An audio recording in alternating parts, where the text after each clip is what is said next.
Papa Dudut. Lahat tayo ay merong bagay na pinagsisisihan. Yung mga bagay na sana ay hindi na lamang natin ginawa noon upang hindi nagkaroon ng komplikasyon sa ngayon. Minsan naisip ko na sana ay totoong may time machine. Gagamitin ko talaga yon pabalik sa nakaraan upang makipagkita sa batang ako para mabigyan siya ng mag-asawang sampal sa mukha niya at sangkatutak na sermon upang hindi na siya mapariwara pa. Pero imposible naman yon. Kaya nga sa abot ng makakaya ko ay pinapangatawanan ko na lamang ang bunga ng mga desisyon ko noong araw. Bago ko ipagpatuloy ang kwento ng buhay ko ay gusto ko munang magpakilala sa mga kabarangay natin. Itago niyo na lamang po ako sa pangalang Andy. 28 years old, taga Binangonan, Rizal at nagtatrabaho sa isang garment factory. May kinakasama na ako si Lance na sa ngayon ay taong bahay at siyang nag-aalaga sa mga anak namin. 19 pa lamang ako noong nabuntis at 20 anyos naman ang pinanganak ang aming panganay. Sa loob ng 9 na taon naming pagsasama ni Lance ay umabot na sa 5 ang aming mga supling Papa Dudut.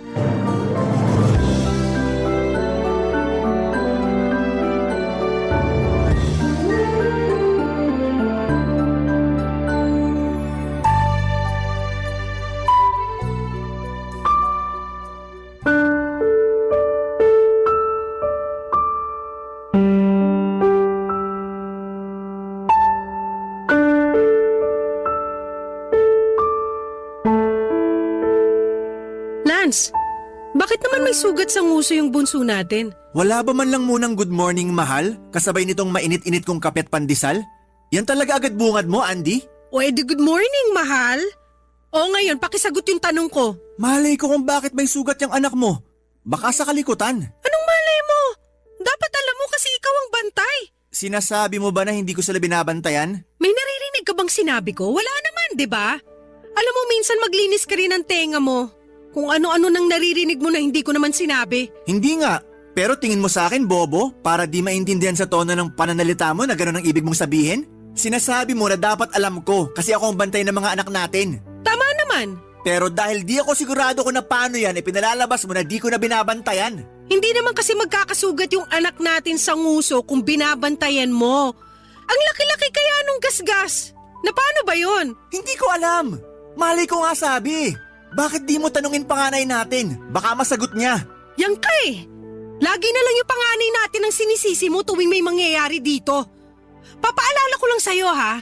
Bata pa yung panganay natin kaya ikaw pa rin dapat ang may kargo sa mga bata. Huwag mong ipasa sa kanila yung mga responsibilidad mo. Kung tutusin, hindi ito yung unang beses na may nangyari sa bunso natin, pati na rin sa iba natin mga anak sa pangangalaga mo. Nung nakaraan, yung pangalawa natin may pasa sa braso. Sabi mo tumama sa gilid ng mesa.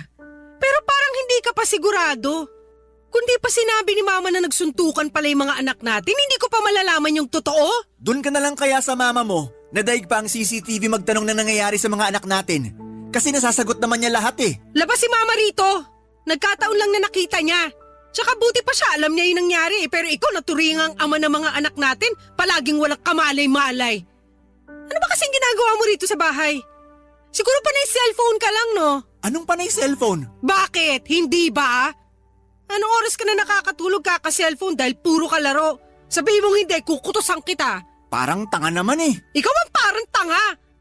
Yun ang alam, pagbabantay sa mga anak natin ng trabaho mo, hindi mo pa magawa ng maayos. Paano pa ako makakapagtrabaho ng panatag niyan? Kung lagi ako nag-aalala na baka ano na namang mangyari sa mga anak natin pag uwi ko. Hindi na makapagpahinga sa kabatong dibdib ko, Lance. Palagi nilang nininervous ng dahil sa pagiging irresponsable mo? Kung makapagsalita ka naman dyan, akala mo, lagi ko pinababayaan mga anak natin ah. Araw-araw ba silang may sugat at pasa? Hindi naman, di ba? Tsaka mga bata yan. Natural din na malilikot at nagkakasakitan. Sa dami nila, mababantayan ko ba sila isa-isa? Hirap sa'yo porque ikaw nagkatrabaho. Akala mo na kung sino ka kung umasta at magsalita dyan. Kung ayaw mong bantayan ng mga anak natin, edi ikaw ang magtrabaho sa labas! Sinabi ko ba na ayaw ko? Wala akong sinasabi, no? Ibig sabihin, ayaw mo talaga magtrabaho ulit! Ha? masaya na ako sa pagbabantay sa mga anak natin. Tsaka kakaregular mo lang dyan sa pinagkatrabahuhan mo, di ba? Sabi mo, pangarap mo maregular dyan. Ayan, nangyari na nga. Oo, pangarap ko! Kasi mukhang ikaw ang walang pangarap para sa pamilya natin. Papa Dudut, hindi na ako nakatungtong ng kolehiyo dahil maaga kaming nagkaanak ni Lance. Maging siya ay high school lang din ang natapos.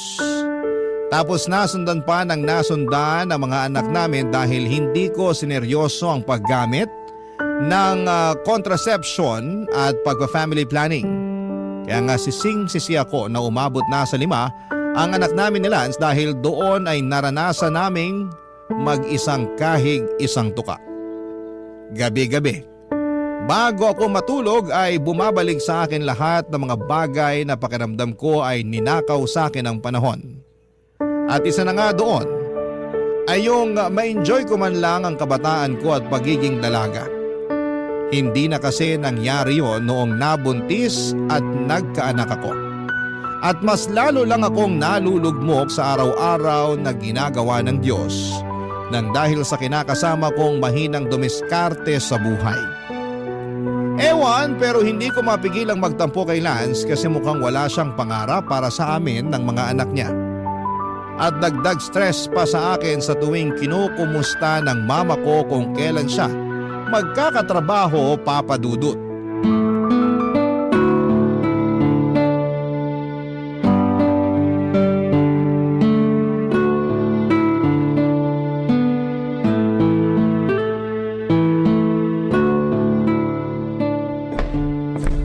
Nak, ginabi ka na naman sa pag-uwi ah. Oo nga po eh. Kailangan kasi mag-overtime sa trabaho kasi marami kaming gawa. Ganun ba? Opo. Kaso nakakapagod. Nakakangalay ng batok at ang sakit-sakit na ng likod ko. Umupo ka nga muna dyan sa bangko. Bakit ba kasi nakatayo ka lang dyan sa may pinto? Maghapon na po kasi kaming nakaupo kaya hindi ko na rin ramdam yung puwet ko pero sige po, upo na ako kasi mas napapagod lang akong tumayo. Tulog na po ba yung mga bata? Oo, kakatulog lang nila. Ay, kumain ka na ba? Kumain na.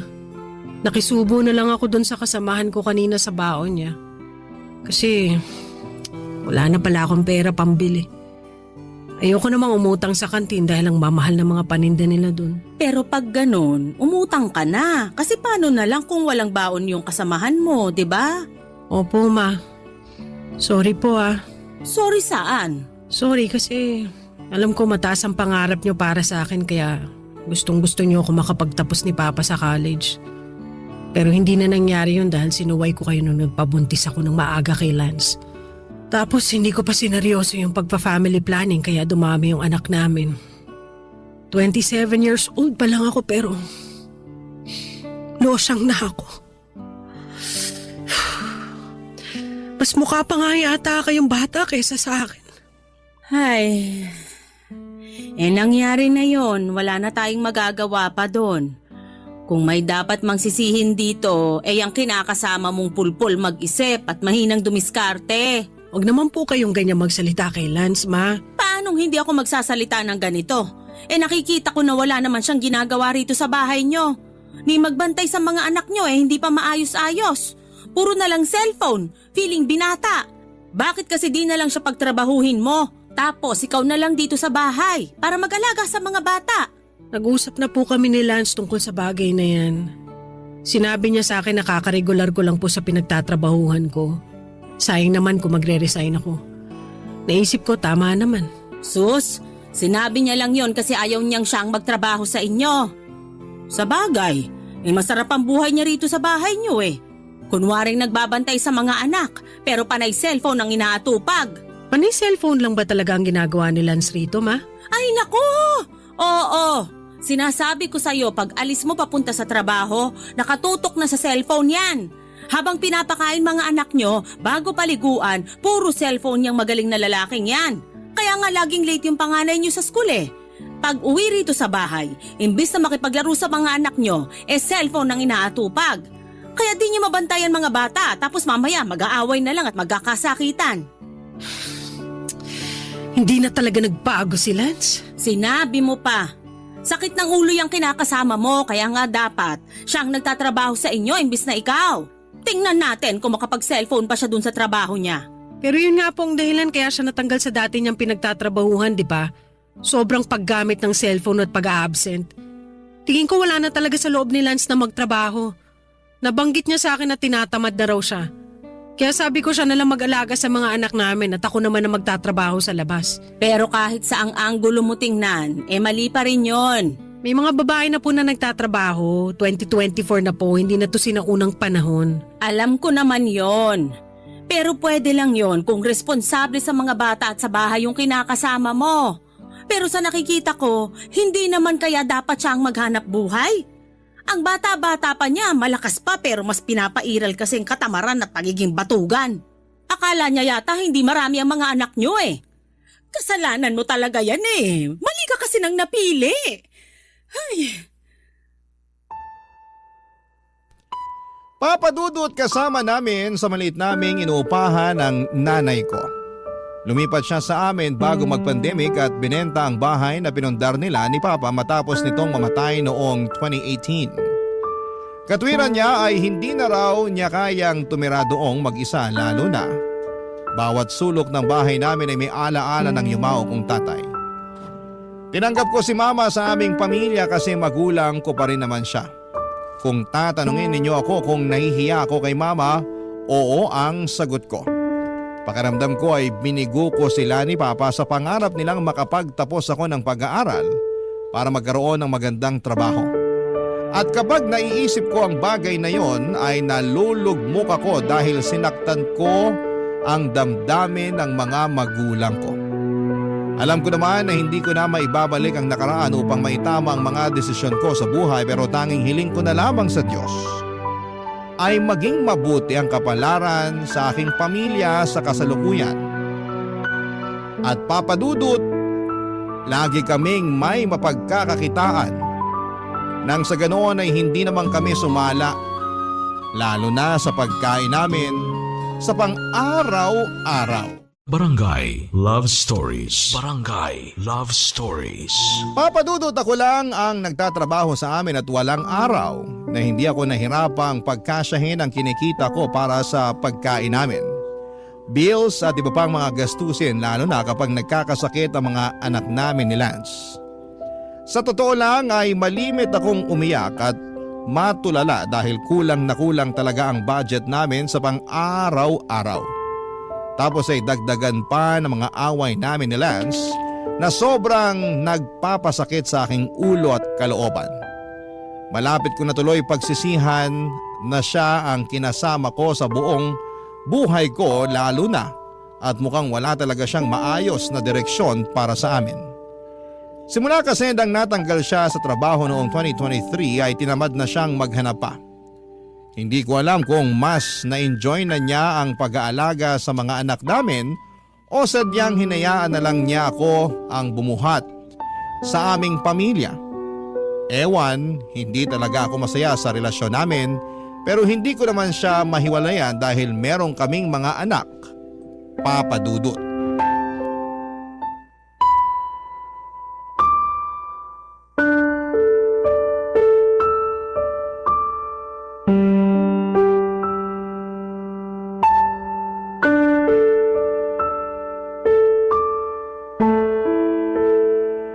Parang wala na yatang araw na hindi kita nakikitang nakasimangot dyan, nak.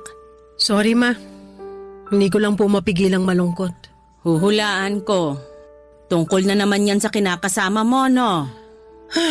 Opo, nag-away kasi kami kanina eh. Tungkol saan? Sa mga labahan. Ayaw niya kasi akong tulungan magbanlaw kasi may usapan daw sila ng mga kaibigan niya na magbabasketball. Ngayon na nga lang daw siya makakalabas tapos paglalabahin ko pa raw siya. Ay, talaga naman. Ikaw nga ngayon lang ang day off mo. Tapos maglalaba ka pa ng mga damit nyo? Dapat nga siyang gumawa niya para may ambag naman siya sa inyong dalawa. Sinabi ko naman po sa kanya pero hindi na raw niya may sisingit yung paglalaba. Kasi 5 bata ang binabantayan niya. Napapagod din po siya kaya maawa naman daw ako sa kanya. Wow! Maawa sa kanya? Siya, naawa sa'yo? Inuna pa talaga nung ungas na yun yung pakikipag-basketball kaysa tulungan ka? Eh kung tutusin, gabundok lang naman yung labahin yun ang dahil sa mga damit niya. Meron din naman pong damit namin ng mga bata. Ay, nako. Ewan ko na lang talaga dyan sa kinakasama mo. Kaya nga po hindi ko mapigilang malungkot. Nakakalungkot nga, pero labahan lang yan. Kung ayaw kang tulungan ng Lance na yun, eh pwede mo na namang laban na lang mag-isa. Kahit mabagal, kahit matagal kang matapos, basta kumilos ka na para naman mabawasan na yung trabaho mo. Sobra naman po kayo. Akala ko sasabihin niyo magpahinga ako, wag na muna maglaba. Pwede mo namang gawin yan. Pero kayo rin naman ang mamomroblema ng susutin nyo. Lalo na't mga dugyot pa naman yung mga anak mo. Maya't maya kailangan magpalit ng damit. Saka anong sobra ko? Minomotivate lang kita para umpisahan na ang paglalaba kaysa magmukmuk ka dyan sa kalungkutan. Wala na po ba akong karapatang malungkot? Meron, pero kumpara naman sa lungkot na nararamdaman ko, eh walang-wala yung kalungkutan mo. Ano pong sinabi niyo? Malungkot din ako, Andy. Baka lang hindi mo natatanong. Pagkagising ko kanina, parang ayokong magkikilos. Gusto ko na lang humiga ng humiga hanggang makatulog ako. Pero dahil tirik na tirik ang araw sa labas at ang iingay ng mga anak nyo, hindi na ako nakabalik sa pagtulog. Kaya kahit malungkot ako noon at naiirita na rin, bumangon na ako para maligo. Pero hindi naman naalis ng malamig na tubig yung kalungkutang nararamdaman ko. At kahit na nakapagkape na ako, malungkot pa rin ako. Tapos nakita pa kitang nakasimangot dyan na akala mo'y pinagsakluban ng langit at lupa yung pagmumukha mo. Bakit naman po kayo malungkot? Siyempre, naalala ko papa mo. Iniisip ko kung kamusta na siya o kung iniisip din ba niya tayo. Miss na miss ko na siya, anak. Matagal na pong patay si Papa. Andun na tayo. Pero anong magagawa ko kung pakiramdam ko kahapon lang nangyari? Nahihirapan akong umusad sa buhay kasi alam mo naman na hanggang dikit talaga kami ng papa mo nung nabubuhay pa siya. Ay, nakakainis lang isipin kung bakit kailangan pa niya magkasakit at mamatay ng maaga. Hindi ko na po alam ang sagot dyan, Ma. Kasi kahit na anumang sabihin ko, hindi kayo naniniwala. May sarili kayong paniniwala eh. Totoo naman na unfair ang Diyos kasi kinuha niya sa atin ang papa mo ah. Pero nangyari na yun. At matagal na rin patay si Papa. Sigurado kung nakikita at naririnig niya lang kayo ngayon, hindi niya magugustuhan na nagkakaganyan kayo. Ewan ko. Pero kung totoo ngang nakikita at naririnig niya ako ngayon, sana magpakita siya sa akin. Sabik na akong makita siya at marinig ang boses niya. Imbes na gumaan ang loob ko sa pag-uusap namin yon ni Mama ay mas bumigat pa ang pakiramdam ko, Papa Dudut. Oo, kinumusta nga niya ako pero binaliwala niya pa rin ang nararamdaman ko sa pamamagitan ng pagsingit ng mga pinagdaraanan niya. Para sa mga hindi pa nakakaalam, nag-self-diagnose ang mama ko na meron siyang depression at anxiety mula noong namatay ang papa ko at magpasa hanggang ngayon ay hindi pa rin siya nakakausad. Sinubukan ko naman siyang unawain dahil nagluluksa rin naman ako sa pagkamatay ng papa ko pero napilitan na lamang akong umusa dahil sa mga anak namin ni Lance. Para kasing kung isasama ko pa ang pagluluksa kong yon, ay hindi ako makakapag-focus sa trabaho at sa buhay namin ang kinakasama ko kaya pilit ko na lamang sinantabi ang bagay na yon.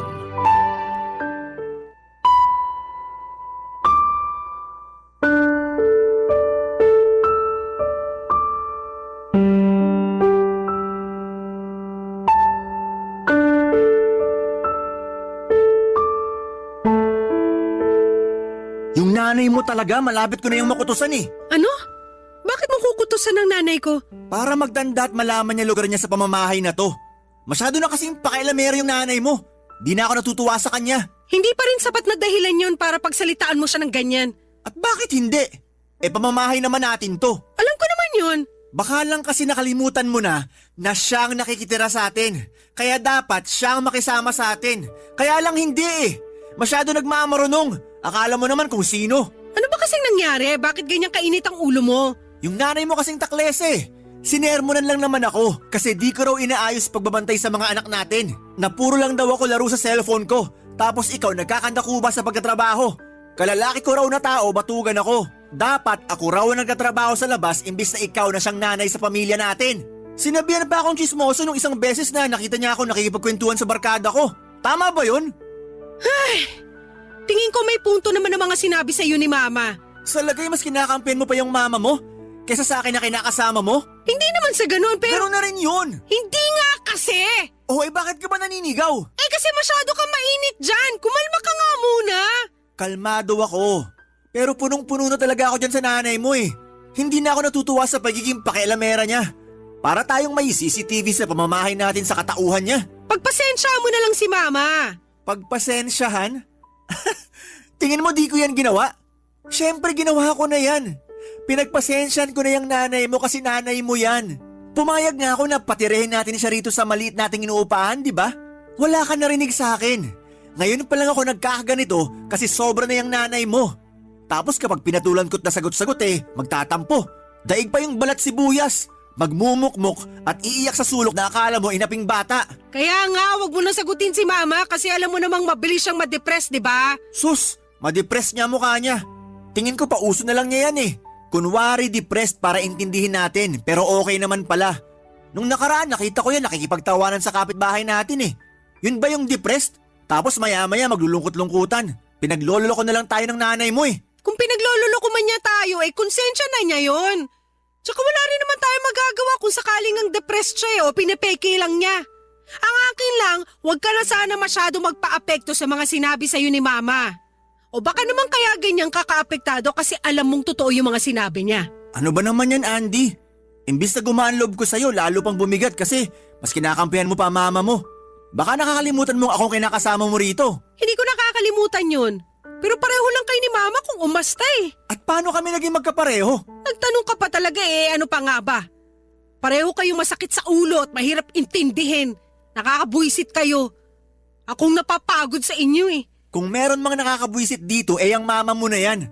Buti pa, paalisin mo na nga siya rito. Ha? At saan ko naman papupuntahin si Mama pag pinaalis natin siya rito? Ewan ko.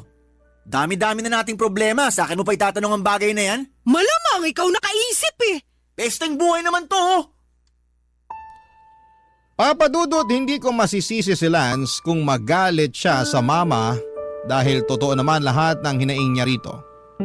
May pagkapakialamera talaga si mama kahit ako na anak niya ay nakakarinig din sa kanya ng kung ano-ano. Hindi rin sila magkasundo ng kinakasama ko dahil galit sa kanya ang mama ko kasi maaga raw niya akong binuntis at inanakan pa ng marami. Kaya lalong nalugmok ang buhay ko at pamumuhay namin. At lumala pa nga ang iringan at parinigan nila dahil magkakasama kami sa iisang bubong. Pero ang isa pang problema ko ay yung hindi rin masyadong kasundo ni mama ang mga anak namin. Kahit na pinakikisamahan naman niya ang mga apo niya, ay maraming beses ko pa rin naaabutan na sinusungitan ni mama ang mga bata. Mabilis kasi siyang mapikon lalo na kapag maingay ang mga anak namin. Tantrums man o nagkakatuwaan lamang sila. Ang gusto kasi ni mama kapag malungkot siya at miserable ang nararamdaman niya ay maging malungkot at miserable din kami na katulad niya. Barangay Love Stories. Barangay Love Stories. Papadudod, 43 years old pa lamang ang mama ko nang nabiyuda siya matapos mawala ang tatay namin. Simula noon ay hindi na siya bumalik sa pagtatrabaho. Noon ay may pinapasukan siyang opisina kung saan magkatrabaho sila ni Papa bago ito nawala. Pagkatapos niyang mag-resign ay nagmukmok na lamang siya sa bahay namin hanggang sa naisipan niya itong ibenta. May kakaunti silang savings ng papa ko na naubos lang niya sa sugal at ang katwiran niya ay gusto lang naman niyang maglibang. Tapos nung walang-wala na siya ay nagsabi siya sa akin na makikitira siya sa amin kasama ang pamilya ko. Dahil sanay ako na siya ay lagi kong kasama ay hindi ko siya natiis. Pumayag ako na tumira siya sa amin pero pakiramdam ko ay cargo namin siya ni Lance dahilan para lalong bumigat ang pagdadala namin ng buhay. Malakas pa naman si mama pero ayaw na niyang magtrabaho kasi nalulugmok siya sa pagkawala ng papa ko.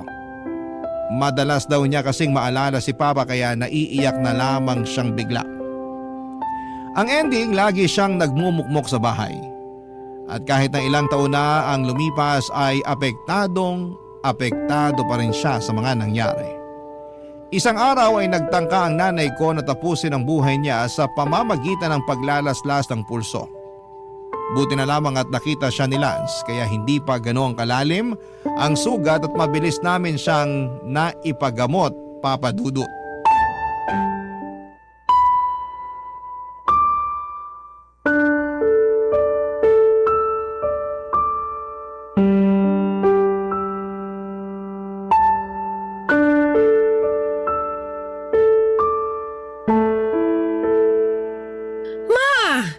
Bakit niyo ginawa yun?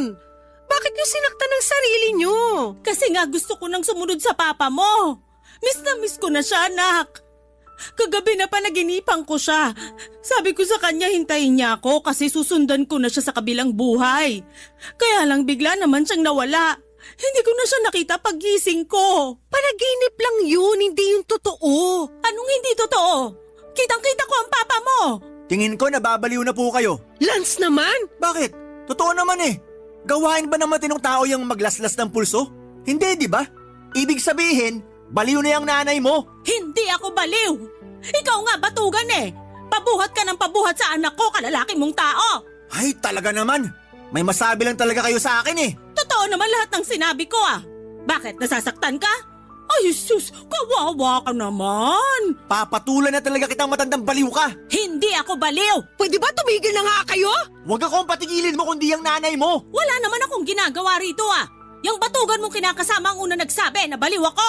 Totoo naman eh. Sinabi na ngang hindi ako baliw. Tumigil na nga kayo! Lance, please, wag mo na sagutin si Mama. At ikaw naman, Ma, please, umayos kayo. Maayos ako ah. Sino may sabing hindi? Kung maayos kayo, sana naisip nyo na mapapagastos lang tayo kung napuruhan yung sarili nyo. Sana naisip nyo na walang-wala na nga kaming pera kasi kulang na kulang yung sinusweldo ko tapos dadagdagan nyo pa yung mga gastusin namin. Gusto nyo talaga kami mapaun sa utang, no? Sabihin nyo, gusto nyo mangyari sa amin yon? Nako, hindi naman syempre. Kung hindi naman pala, bakit kayo ganyan? Hindi ko alam. Basta ko na lang naisip yun eh. Alam nyo yan, pero hinahayaan nyo lang ang sarili nyo na magpadala sa isip nyo. Hindi mo talaga ako maiintindihan kasi wala ka naman sa posisyon ko. Hindi ko na kailangan mapunta sa posisyon nyo dahil baka lalo lang ako masiraan ng ulo. Nagluksari naman ako sa pagkawala ni Papa pero umusad pa rin ako. Kaso kayo hindi eh. Napag-iwanan na kayo kaya apektado na yung buhay nyo. Tapos dinadamay nyo pa kami, may sarili naman kaming problema ng pamilya ko. Ma, please! Kung hindi nyo kami matutulungan sa araw-araw naming pamumuhay, wag na po kayong dumagdag sa mga iniisip namin, lalong-lalo na sa akin. Awa naman kayo sa akin kasi napapagod din po ako. Hindi ko naman kasalanan kung napapagod ka ngayon. Ikaw ang pumili niyan, hindi ako. Masyado ka kasing suwael at hindi ka nakinig sa amin ng papa mo. Tapos pulpul pat batugan yung lalaking napili mo. Siningit niyo na naman ako. Totoo naman eh. Kasalanan mo kung bakit mahirap pa kayo ngayon sa daga. Ewan ko sa inyo! Ako pa yata yung mauuna mabaliw sa kakaintindi sa inyo. Yang mama mo sisihin mo, wag ako. Isa ka rin sakit ng ulo eh. Ano na namang ginawa ko? Yun nga, wala kang ginawa at wala ka rin ginagawa para sa pamilya natin. Ang malas-malas ko sa'yo, Lance. Nagsisisi na tuloy ako na ikaw pa ang tatay ng mga anak natin. Papa Dudut, dala na rin siguro ng matinding emosyon na naghahalong galit at pag-aalala kaya nasumbatan ko na ang sarili kong ina. Pero sa totoo lang ay may punto naman lahat ng mga sinabi ko. Pagod na akong pakisamahan siya dahil dagdag lamang siya sa mga gastusin namin. Naghihikahos na nga kami sa buhay tapos mapapagastos pa kami ng malaki ng dahil sa kanya. Siyempre nagalit din sa akin si Mama at nagkasagutan kami. Hindi rin naman kasi siya papatalo kaya lalong nadagdagan ang sama ng loob ko sa kanya. Gustong gusto ko na siyang paalisiin sa amin pero baka lalo siyang mapahamak sa labas. Isa pa ay natatakot ako sa karma na pwedeng mangyari sa akin sakaling ipagtabuyan ko sa pamamahay namin ang sarili kong ina. Kaya nga pinagsabihan at kinausap ko na lamang siya ng masinsinan na huwag na niyang ulitin ang bagay na yon kasi mauuna pa akong mabaliw sa kanya. Tingin ko ay tinabla naman siya kaya lang makalipas ang 2 linggo ay may ginawa naman si Lance. Dahilan para malapit na akong masiraan ng ulo, Papa Dudut.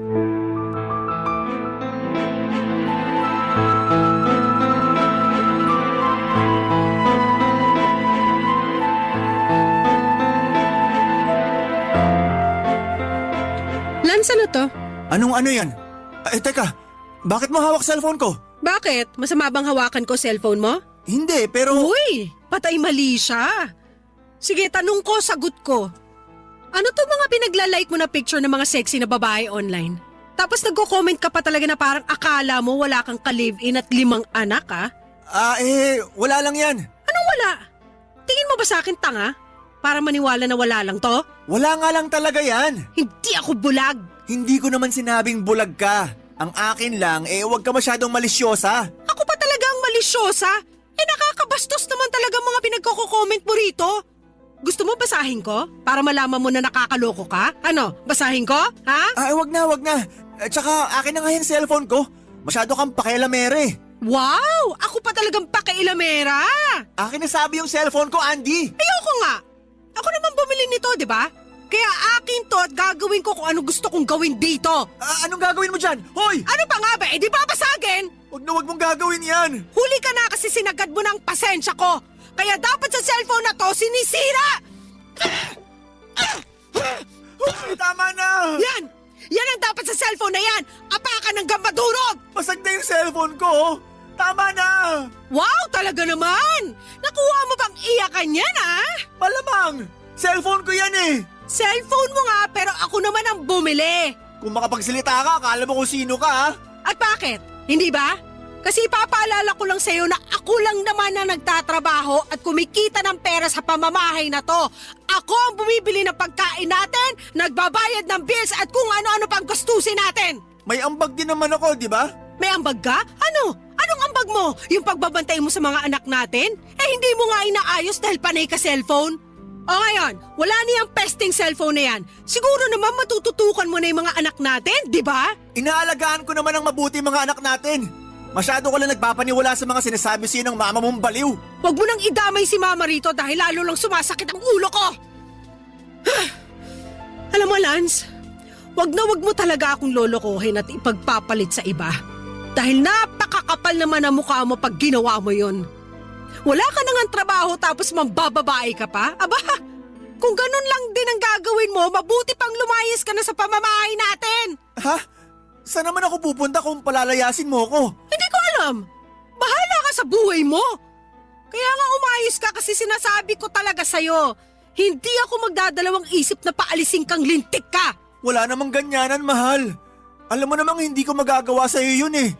Di ako mambababae. Siguraduhin mo lang talaga kasi may kalalagyan ka sa akin. Oo naman. Siguradong sigurado ako. Buti na yung nagkakaintindihan tayo dahil ayoko namang umabot tayo sa puntong hayaan ko na lang na mawalan ng tatay ang mga anak natin. Kesa naman sumakit lang lalong ulo ko sa'yo. Kaya ayusin mo kasi pagod na ako. Maawa naman kayo sa akin ni Mama. Ang hirap niyong dalin eh. Kaunti na lang talaga.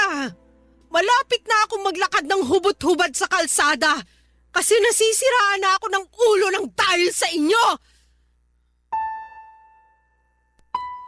Papa Dudut, hindi ko alam kung tinablan si Lance sa mga sinabi ko pero nakita ko namang nagbago ang reaksyon ng mukha niya.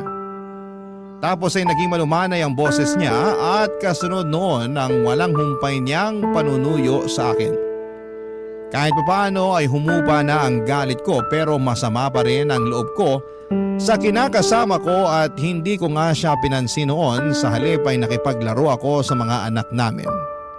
Pero hindi nagtagal ay nagkabati rin naman kami. Hindi ko na talaga alam ang gagawin ko. Malapit na akong mabaliw ng dahil sa pamilya ko. Hirap na ako magtrabaho dahil hindi ako nakakapag-focus. Pakiramdam ko ay para akong punong kahoy na mabubuwal anumang sandali. Sa kasalukuyan, ako pa rin na naghahanap buhay sa amin. Kasama pa rin namin si mama sa bahay. At paminsan-minsan ay nalulugmok at nalulungkot pa rin siya. Pero buti na lang dahil may pinagkakaabalahan na siya. Gaya ng pagtitinda niya ng almusal sa tapat ng bahay namin tuwing umaga hanggang tanghali. Dalangin ko na sana lang ay magtuloy-tuloy na kasi kahit paano'y nakakatulong din naman ang maliit niyang kita sa amin ng pamilya ko. At pangarap ko na mapatignan ng mama ko sa eksperto sakaling may sapat na kaming pera para matulungan siya sa kanyang depresyon. Hanggang dito na lamang po ang sulat ko, Papa Dudut. Maraming salamat po sakaling mapili po ninyong i-ere sa inyong programang Barangay Love Stories. Gusto ko na rin kunin ang pagkakataon na ito para magpasalamat sa programa ninyo dahil nalilibang at natututo ako sa mga istorya ng kabarangay natin na itinatampok ninyo. God bless and more power sa inyo. Ang inyong forever kapuso at kabarangay, Andy. Dear Papa Dudut, ako nga pala si Kathy, 35 years old at meron akong nakarelasyon. Naitago na lang natin siya sa pangalang Bert. Mas matanda siya sa akin ng 20 years. Pero kahit ganon kalayo ang agwat namin sa isa't isa ay hindi naman kami nagkakaroon ng malaking problema. Marami kaming pagkakaparehas kasi mas marami akong alam sa henerasyon niya. Kaya hindi kami nauubusan ng pag-uusapan. Nakilala ko siya sa tulong ng isang katrabaho. Nereto ako noong time na ready na ulit akong magmahal. 3 taon na kasi akong single noong nakilala ko si Bert. Pakiramdam ko noon ay ready na ulit akong magmahal nang makilala ko na siya. Mature kasi siya at iba roon sa mga naging karelasyon ko. Tumagal din ng 1 taon ng ligawan bago ko siya sinagot, Papa Dudut. Hindi nga siya nainip, di kagaya ng iba na paabutin mo lang ng kalahating taon ng panliligaw ay sumusuko na. Hindi ko pinagsisihan na sinagot ko si Bert, Papa Dudut. Paano ba naman kasi lahat ng kailangan at gusto ko ay kaya niyang ibigay. Edad lang naman ang maipipintas ng iba sa kanya. Pero pagdating sa ibang bagay tungkol sa kanya, wala silang ibang masabi. Boto ang mga mahal ko sa buhay sa kanya, Papa Dudut. Gusto na nga nilang magpakasal na kami kaagad. Napag-usapan namin yon pero hindi naman ako nagmamadali. Parang okay pa rin sa akin na mag-boyfriend at mag-girlfriend lamang kami. Hindi naman ako pressured kahit lagpas 30 na. Enjoy pa kasi ako sa situation namin ni Bert, Papa Dudut.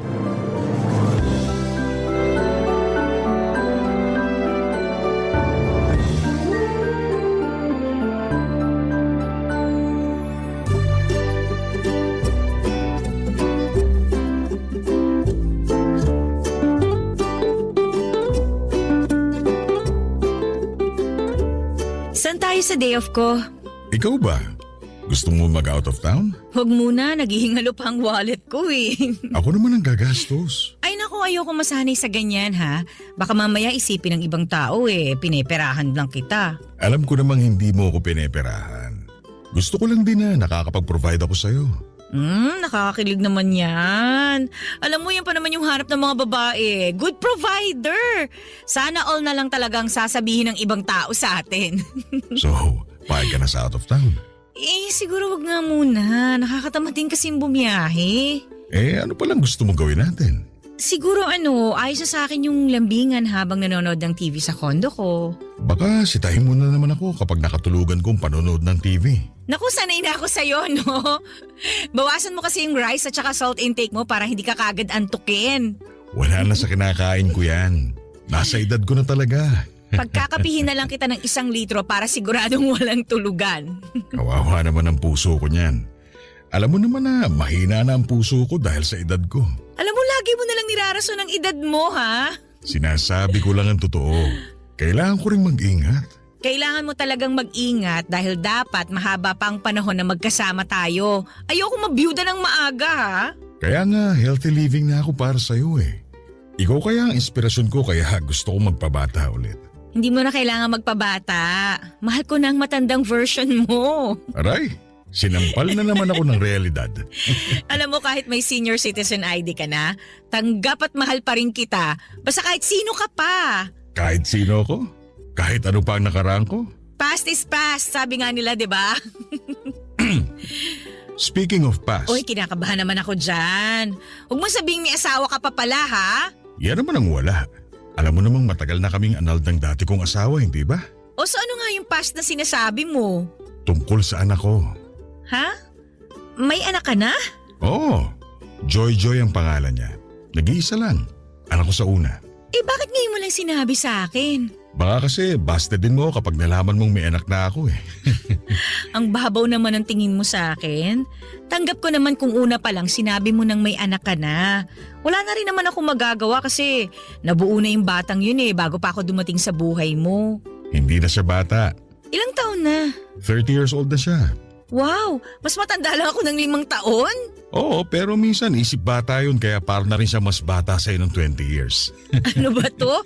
Halos magkabatch na kami ng anak mo eh. Hindi naman mahalaga ang edad, hindi ba?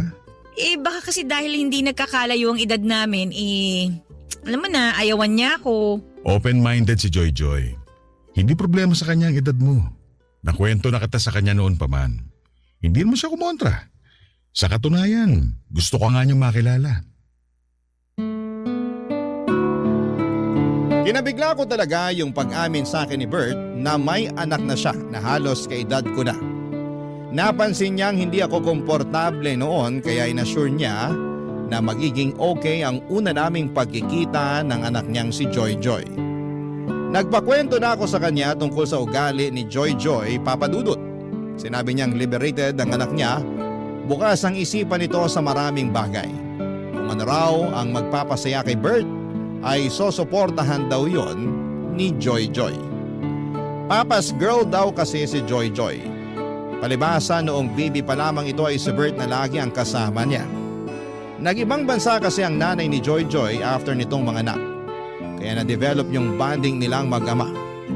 Kahit nung time na nagkahiwalay na si Bert at ang asawa niya ay hindi nagbago ang koneksyon ng mag-ama, Papa Dudut.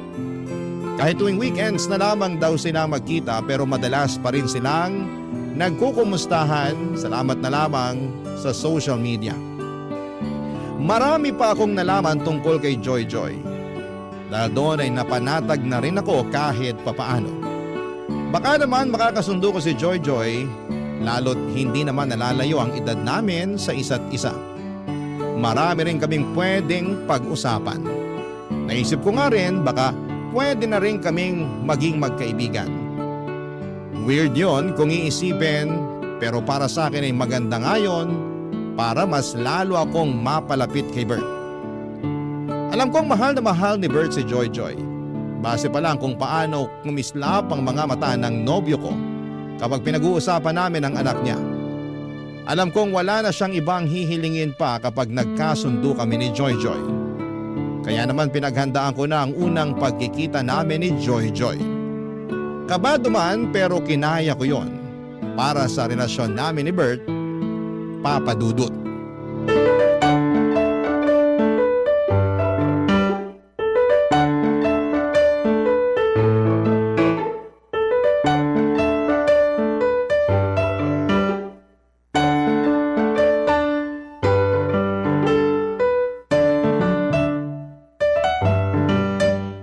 Joy Joy, ito pala ang tita Kati mo. Pwede bang Kathy na lang ang itawag ko sa'yo? Kasi naman 5 years lang ang agwat natin sa isa't isa eh. Ay, mas gusto ko nga yan. Aba, una pala nagkasundo na kayong dalawa. Mukha naman kasing madaling pakisamahan tong si Kathy eh. Saka mukhang marami kaming mapagkakasunduan. Ramdam ko rin eh. Parang may lukso ng dugo ako sa'yo. Ay, nanay lang? Char. Huwag mong sobra ng biro mo, Joy Joy. Baka mabigla naman to si Kathy. Ay hindi! Maganda nga una pa lang nilalapag na niya sa akin yung totoong ugali niya eh. Para wala nang gulatan. Alam mo ngayon pa lang, gusto na kitang maging stepmother. Pero mas mukha tayong stepsisters. Oo nga pala, Joy Joy. Dito matutulog sa bahay si Kathy, ha? Si Papa naman, anak ba kita para magpaalam ka sa akin kung pwedeng matulog ang girlfriend mo sa bahay mo? Baka lang kasi dito ka rin matulog ngayon. Eh dito naman talaga ako matutulog ngayon. Nakaschedule na, di ba? Wala namang kaso sa akin kahit maglambingan kayo magdamag ni Kathy. Basta wag lang kayo masyadong maingay sa kwarto ha. Walang kaalampagan ng kama. Hoy, huwag yung ganyang biro, ha? Hindi naman maiilang tong si Kathy. Ako ang naiilang eh. Eh di sorry. Sorry Kathy ha kung nabibigla ka sa bunganga ko. Sana masanay ka na. Ganito lang talaga ako makipag-usap kay Papa para lang kaming magkaedad. Naku, okay lang yun. Parehas lang tayo. Parang kaedad ko lang din ng tatay ko kapag kinakausap ko siya. Eh nagkikiss din ba kayo ng tatay mo? Kiss? Oo, bumibeso ako sa kanya pag nagkikita kami. Ha? Beso lang? Para naman kayong magkaibigan lang? Eh, paano pala dapat? Pa, beso lang yung sa kanila oh. Bakit tayo kiss sa lips? Kiss sa lips? Oo. Yun ang nakasanayan namin mula nung baby pa siya. Love language namin yun. Nung bata pa lang si Joy Joy. Mula pagkabata niya hanggang ngayon. Hanggang ngayon? Consistent kami ni Papa dyan. Joke to, no? Anong joke? Sampulan nga natin pa. Okay na. Hindi na kailangan patunayan yung joke nyo. Natatawa na ako. Bahala ka. Pa, alis muna ako. Tumatawag yung best friend ko. Gala lang kami sa mall. Balik ako mamayang dinner. Agahan mo, ha? Sumabay ka sa amin ni Kathy mag-dinner. Sure. Bye, Kathy. Bye, Pa. Pakis nga ako. Lambot naman ang lips ng dalaga ko. O ingat ka, ha? Update mo kami ni Kathy, ha? Ang inakala kong biro ay totoo pala. Nakita ko kung paanong naglapat ang mga labi ni Bert at Joy Joy. Naghalikan talaga sila sa harapan ko at hindi ako nakapagsalita kaagad, Papa Dudut. Inoobserbahan ko kung nagbibiro pa rin sila pero mukhang hindi na. Seryosong kumaway na paalis si Joy Joy habang si Bert naman ay nagtungo muna sa kusina para i-check kung ano ang pwede niyang iluto para sa dinner naming tatlo. Naiwan naman ako sa sala na takang-taka kung bakit may gumagawa pa ng ganon. Masyado lang ba akong malisyosa at normal ba na sa edad ni Joy Joy na yon ay hinahalikan pa siya sa labi ng sarili niyang ama? Ako lang ba ang hindi komportable sa sitwasyon na nakikita ko? Kailangan ko bang sanayin ang sarili ko sa nakasanayan nilang mag-ama? Hindi namin napag-usapan ni Bert ang tungkol sa halik na yon. Parang ako pang nahiya sa nakita ko at hindi ko naman pinahalata sa kanya na nabigla ako sa naging halikan nilang mag-ama. Pagkabalik ni Joy Joy ay nakita ko naman silang naghalikang muli sa labi. Isang malaking pasanin sa akin na ipakita na okay lamang ako sa nakasanayan nilang gawin. Bakit sila ganon? Hindi naman ako conservative na babae pero alam ko kung ano yung limitasyon. Close din naman kami ng tatay ko pero hanggang beso lang ang pupwede. Kina Bert at Joy Joy kailangan talagang magdikit ang mga labi nila ng matagal. Naintindihan ko kung musmus pa lamang si Joy Joy pero dalaga na siya. Halos kaedad ko na nga siya. Hindi ba dapat may boundaries na rin silang mag-ama pagdating sa bagay na yon, Papa Dudut? Barangay Love Stories. Barangay Love Stories. Papa Dudut, marami pa akong napapansin sa kanila mag-ama habang tumatagal na nakakasama ko sila.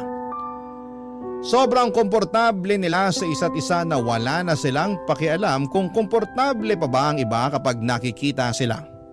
Meron nga noong magkasama kaming kumain sa isang restaurant. Silang dalawang mag-ama ang magkatabi. Inakala ng lahat na sila ang magkarelasyon at kaibigan lamang ako ni Joy Joy. Paano ba naman kasi iba ang dikitan nila sa isa't isa? Iba rin ang yakapan na akala mo ay magkarelasyong sabik sa bawat isa. Panay din ang halikan nila sa labi kahit anumang oras nila piliin. Doon ako hindi titig ng mabuti, Papa Dudut. Samantalang kami ni Bert bihira lamang kung maghalikan sa labi.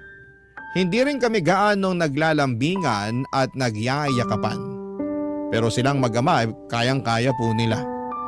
Minsan gusto ko nang sabihin sa kanila na hindi ako komportable kaya lang nauuna lagi yung takot ko na baka ma-misunderstand nila ang pinanggagalingan ko. Hanggat maaari ay ayaw ko namang magkaroon kami ng hindi pagkakaunawaan ni Bert. Saka napapalapit na rin kasi kami ni Joy sa isa't isa. Ayaw ko ring masira ang nasimula naming samahan. Ang hirap pa namang ibalik ang magandang samahan kapag nagkalamat na. Kaya pinilit kong itikom ang labi ko para lamang masigurado na hindi ako ang magiging dahilan para lumayo ang loob nila sa akin. Pero isang araw ay meron na naman akong hindi nagustuhan sa ginawa nila. Kararating ko lamang noon ng bahay ni Bert at naabutan kong magkasama sina Joy at Bert. Nakasuot ng nightie si Joy na sobrang nipis. Wala rin itong suot na bra. Dahilan para mailang ako, Papa Dudut.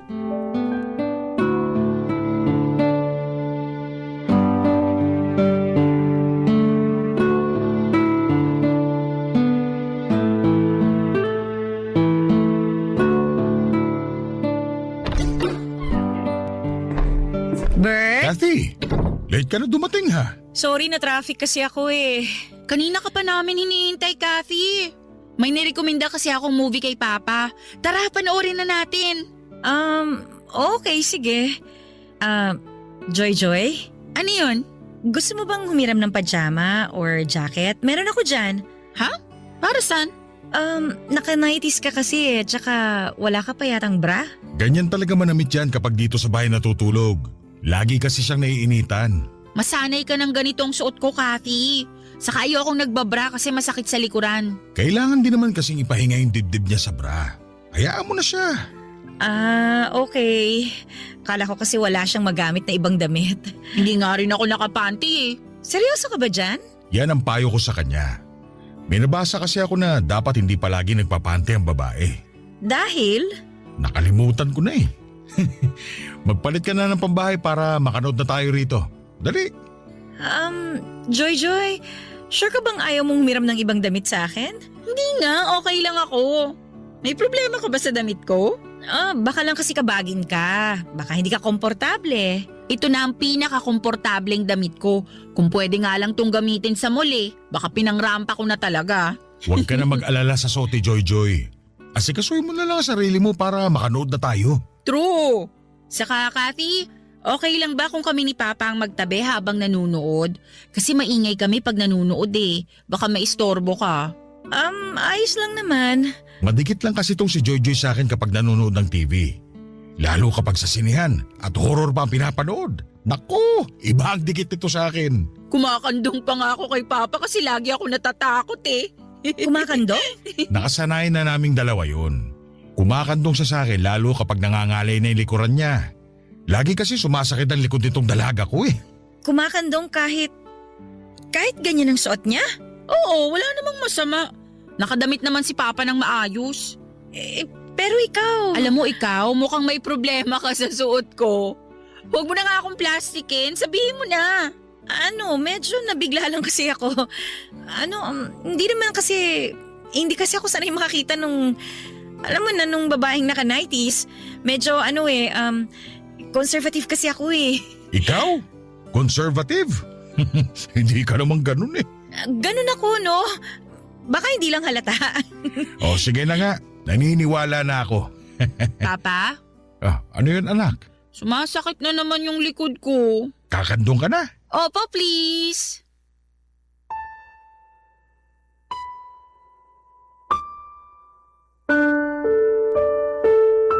Bigla na lamang kumandong si Joy kay Bert. Natulala na lamang ako sa mga nangyari.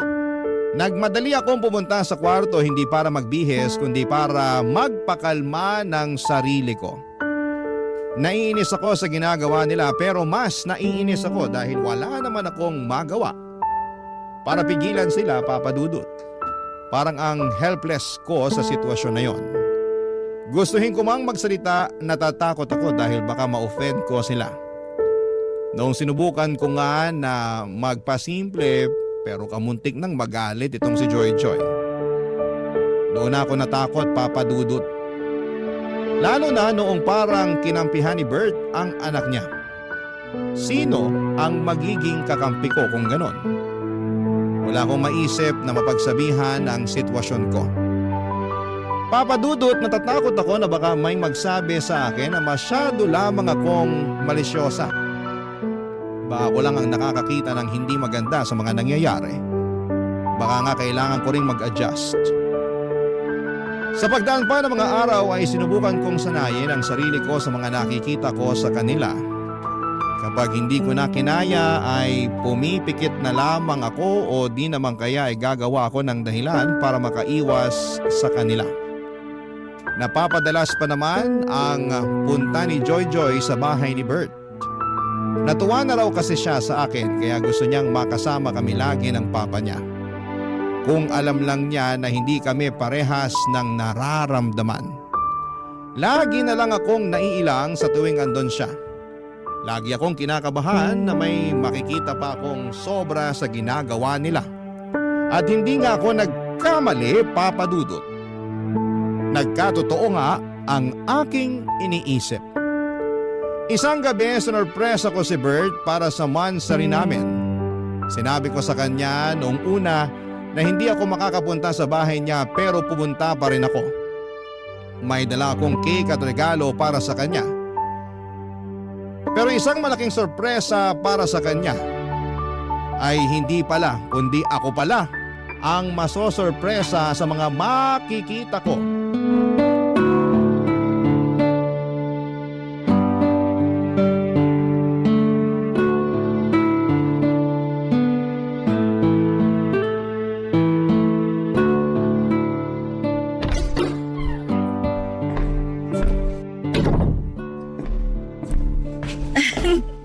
Happy Mansari! Kathy, akala ko hindi ka pupunta. Eh gusto kitang sorpresahin eh.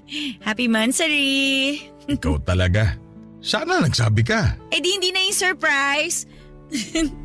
Bumili pala ako ng cake at saka… Kathy! Sabi ni Papa hindi ka raw pupunta rito sa bahay. Kasi bala ko lang naman siyang sorpresahin kaya nagpanggap akong hindi pupunta. Mukha namang na-surprise si Papa, maski na ako. Kahit ako na sorpresa sa'yo eh. Bakit ka naman na-surpresa? Palagi naman akong andito sa bahay ni Papa. Nasurpresa ako sa suot mo. Ha? May mali ba sa suot ko? Wala namang problema. Nakapanty at bra lang kasi siya. Sabi ko naman sa'yo, mabilis mainitan at pagpawisan to si Joy Joy. May aircon naman, di ba? Hindi effective yan sa akin. Di ba, Papa? Kahit combo pa ng electric fan at aircon, may initan pa rin niyang si Joy Joy. Tingnan mo sa susunod para maniwala ka. Buti nga naabutan mo pa akong nakabra ngayon eh. Madalas kasi. Hindi siya nagbabra? Ba't pa ba ako nagtaka? Uy, may dala kang cake! Ano flavor to, Kathy? Mocha. Uy, paborito ko to.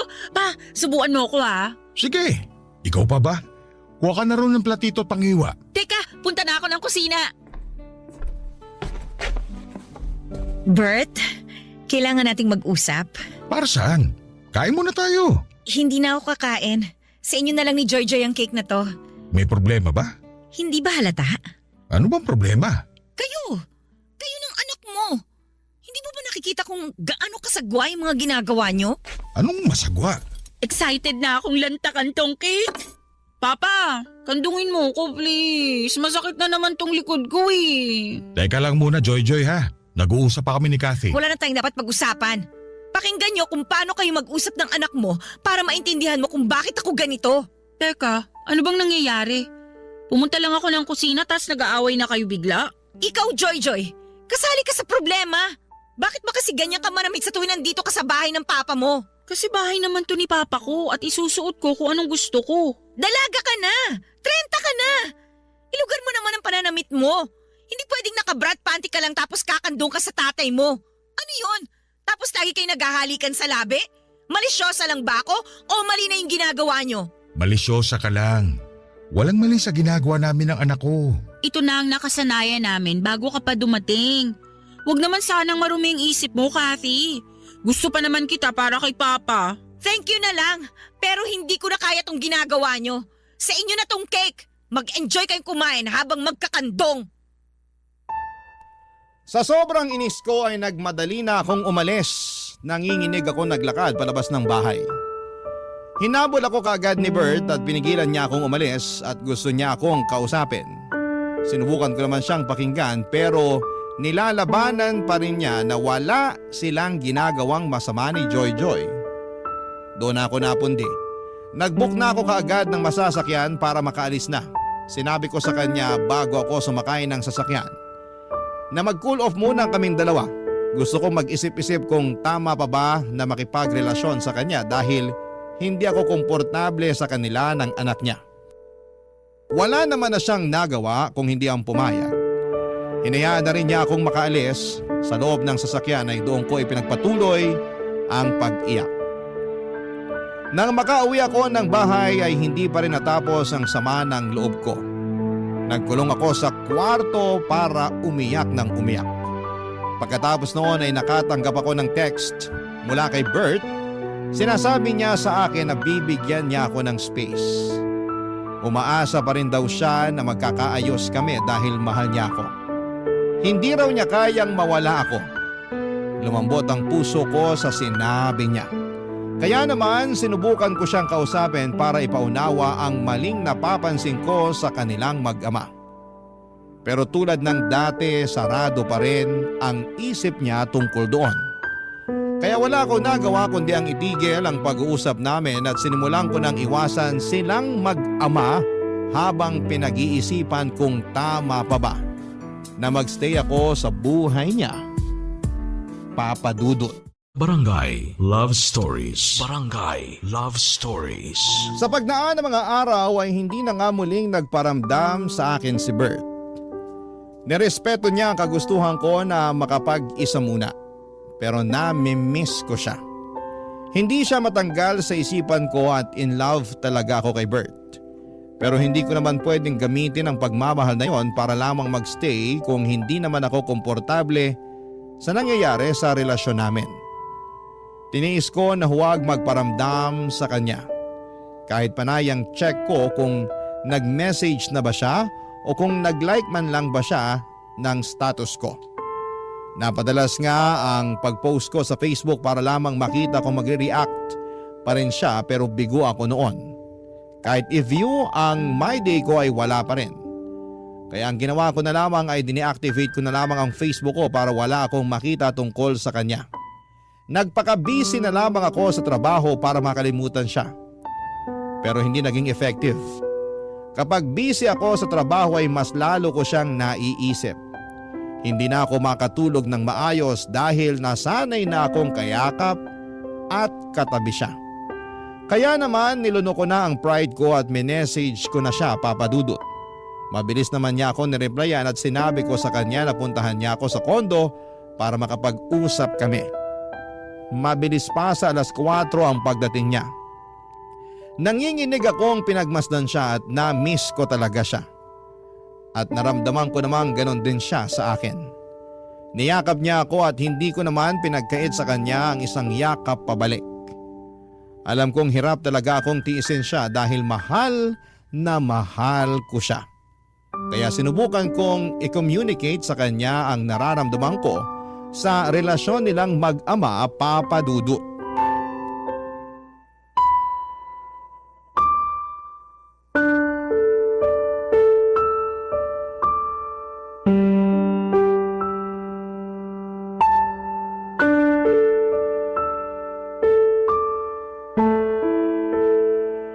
Namiss talaga kita. Mabutit naisipan mo nang makipag-usap sa akin. Namiss mo ba ako? Namiss kita, pero Pwede kayang huwag na tayong mag-away. Okay na sana to. hindi na tayo mag-aaway basta mapag-usapan lang natin yung tungkol sa inyo ni Joy Joy. Baka mas lalo lang tayong magkagulo eh. Pwede bang kalimutan na lang natin yun? Hindi ko pwedeng kalimutan yon. Sana pala, hindi mo na lang ako pinapunta rito. Kung hindi ka pa pala okay tungkol doon. Kaya nga kita pinapunta dito para maging okay na tayo. Kailangan lang nating pag-usapang dalawa yon para matapos na. Masyado lang kasing marumi ang isip mo. Hindi marumi ang isip ko. Kahit sinong iharap mo, ganun din ang mararamdaman. Nakakailang. Hindi komportabling tingnan. Ganun lang kami ng anak ko.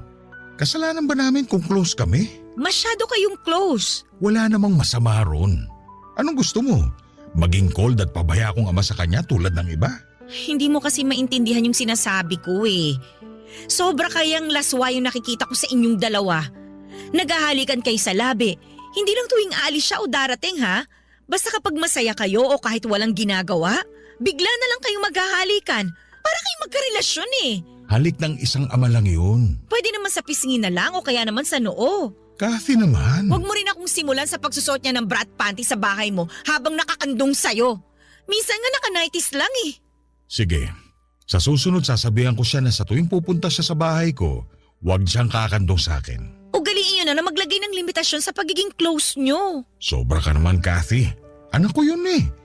Nasanay na kami sa ganun. At wala naman kaming nasasaktang ibang tao sa ginagawa namin. Anong tawag mo sa akin? Hindi man ako nasasaktan sa ginagawa niyo pero naiilang talaga ako eh. Hindi ko alam kung bakit hindi mo yun makita. Kasi wala naman ako nakikitang masama. Baka nga nagsiselos ka lang kasi sobrang close kami ni Joy Joy. Baka pakiramdam mo, nawawalan na ako ng oras sa'yo. Ha? Bakit ko naman pagsisilosan ng anak mo? Hindi lang ako komportable sa pinapakita niyo sa akin kapag nakaharap ako sa inyo. Ay, nako. Parang wala namang mananalo sa usapang ito. Ay wala talaga. Hanggat hindi mo nakikita kung ano yung point ko. Bert, sabihin mo nga sa akin, ano pa ba yung madalas niyong ginagawang mag-ama para ipakita yung closeness niyo sa isa't isa? Mga normal na bagay lang. Anong normal na bagay? Tabi kami matulog. Nakapanty at bra na naman ba siya? Sabi ko naman sa'yo, mabilis siyang mainitan eh. Ay naku. Ano pa? Ayoko na magsabi, baka magalit ka na naman. Mas magagalit ako kapag hindi ka nagsabi. Ay, sabay kaming maligo. Nang nakahubad kayong pareho? Malamang. May maliligo bang nakapantalon na t-shirt? Papadudot na irita ako sa pamimiloso po ni Bert. Pero wala nang mas nakapagpairita sa akin nang malaman ko kung ano pa ang ginagawa nilang dalawa. Bakit hindi nila makitang mali yung mga nakasanayan nila? Dalaga na ang anak ni Bert pero kung umasta siya akala mo ay sanggol lamang ang anak niya. Halos kilabutan ako sa mga sinabi ni Bert, Papadudot. Kasama mong matulog ang anak mo nang nakahubad? Kasama pang maligo ng nakahubad? Paano sila nagiging bulag sa mga ginagawa nila? Wala bang ibang taong nagsasabi sa kanila na may mali na? Ang dami kong tanong noon pero dahil sa galit ko ay mas pinili ko na lamang na paalisin si Bert. Baka kung ano pa ang maidagdag niya na makapagpawala ng respeto ko sa kanya. Hindi ko na kinaya. Minessage ko siya at sinabing tapos na kaming dalawa, Papadudot. Hindi naman niya ako nireplyan. Mabuti na rin yon para mamatay na yung natitirang pag-asa sa puso ko na magiging maayos pa kaming dalawa. Panayang iyak ko habang nag-move on. Yun marahil ang pinakamasakit na breakup sa akin. Hindi kasi ako ready na magkahiwalay kami ni Bert. Pero kailangan kong gawin dahil hindi ko na kayang tanggapin yung nakikita ko sa kanilang mag-ama. Hindi na siya nagparamdam pa ulit sa paglipas ng buwan. Hanggang isang araw ay nagulat na lamang ako sa isang bisitang dumating sa bahay ko. Si Joy Joy. Kumatok ito sa pinto at nang buksan ko ay nakita ko ang malungkot na mukha ni Joy Joy. Hindi ko alam kung paano siya haharapin. Naiilang ako sa kanya pero gusto kong pakinggan kung ano man ang gusto niyang sabihin, Papadudot.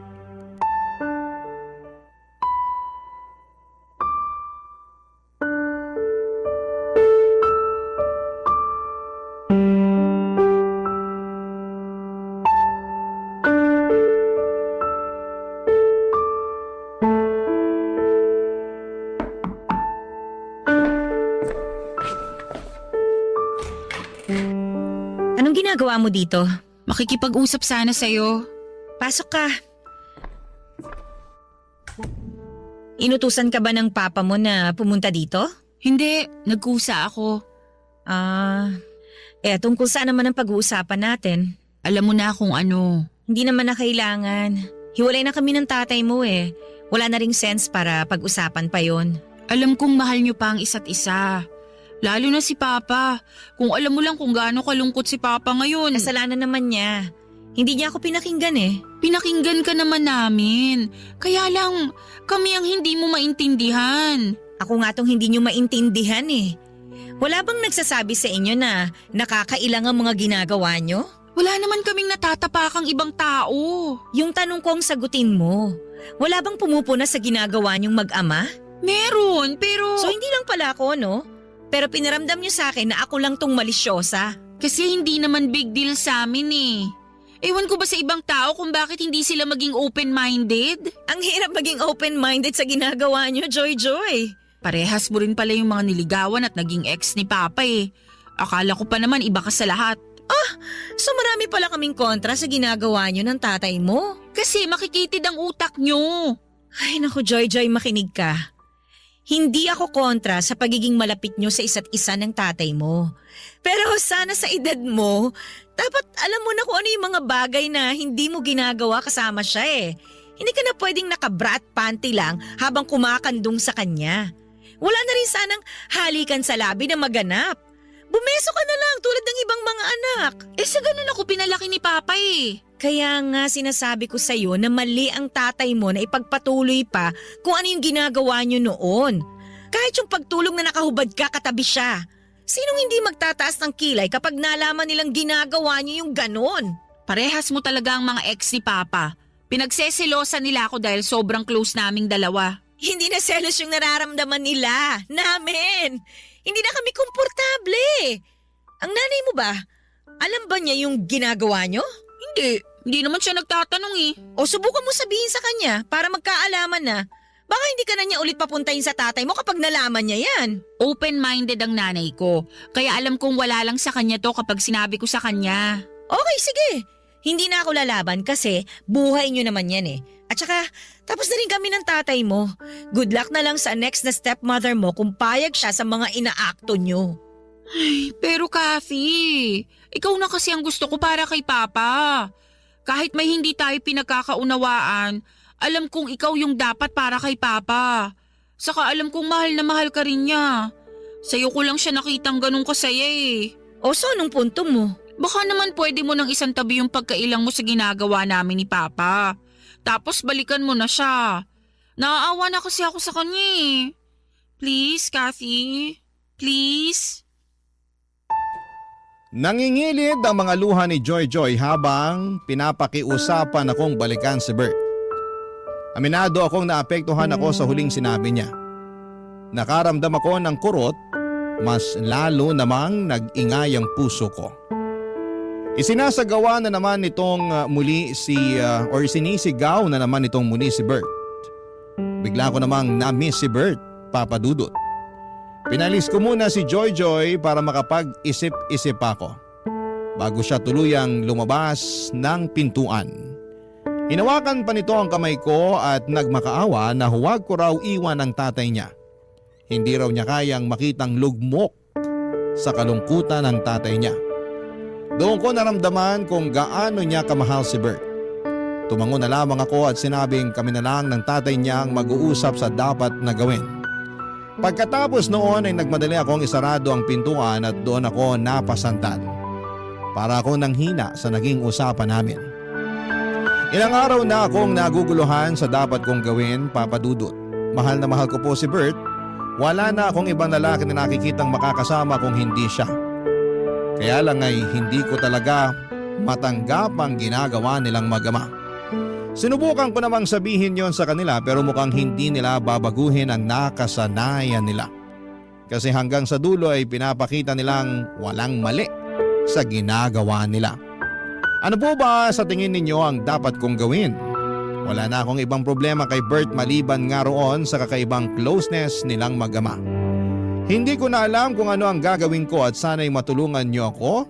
Isa po kong masugid na tagapakinig ng inyong #1 radio station sa Barangay LS 97.1, lalo na ang inyong programang Barangay Love Stories. Makakaasa kayo sa patuloy na pagsuporta ko bilang pasasalamat sa pagbahagi ng aking kwento.